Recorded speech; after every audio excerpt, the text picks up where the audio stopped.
I love flying. And more specifically, that point when, as the aeroplane hurtles down the runway, you get to the place where there's the thrust and actually takeoff happens.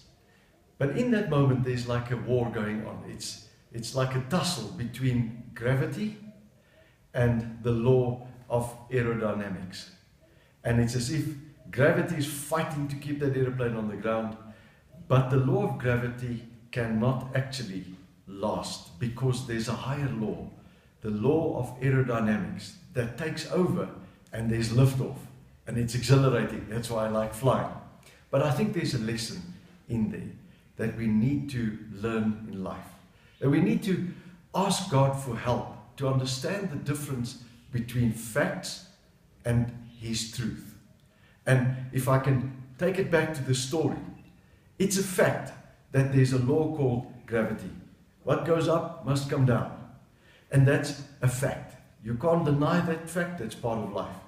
But there's a higher law, so to speak, the law of aerodynamics, that says if you've got the right things lined up and the right structure and the right speed, and then actually there's one law that can supersede the other law. And I think it's the same with facts versus God's truth. And so let's just for a moment pause and ask ourselves, what's the difference between facts and truth? Well, firstly, I think facts are cold, hard, scientific realities, like gravity.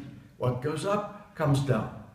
But actually, in contrast to that, God's truth is part of His liberating nature.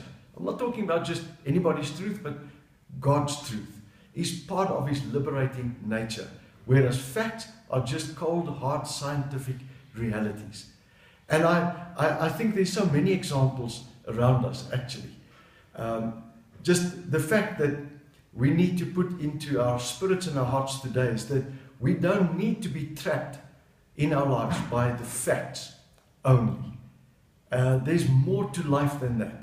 And so very important to ask the question, why can't we be trapped only by the facts in life? Well, for the simple reason that actually it's the liberating truth of God that brings us into overcoming life and not just living life by the facts. And people who don't move beyond the facts into God's truth are actually stuck. You're stuck with the facts and there's no way out, and you've just got to kind of endure it. And it's actually on the other side of the facts, when you engage with God's truth, that there's overcoming life and a forward movement. So why can't we be stuck with only the facts? It's because else we won't have forward movement, we won't have progress, there won't be an overcoming life. And that is what Jesus wants for you.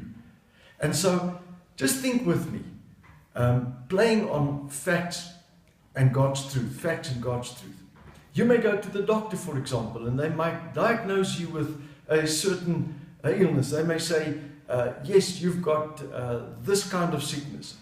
But we know that the truth of God says that healing is given through Jesus Christ. You may suffer lack, that no, I only have this amount of money and my bills are that. So that's a fact. But God's truth again says that He's made provision to look after you in every respect.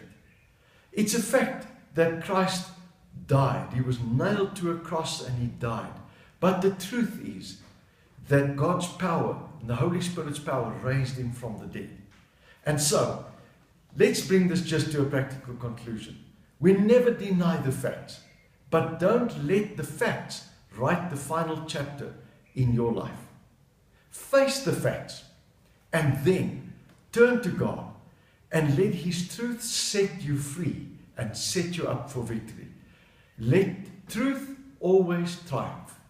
And I believe that God's truth trumps all facts. And I trust that you will walk in the liberating and empowering truth of God and not be held a prisoner by the facts of life only. Turn to the Lord, ask Him for help to help you understand the difference between facts and His truth, and then go with His truth. God bless you as you apply this to your life. Remember, Emmanuel, God is with you. And please share and like this everywhere you can.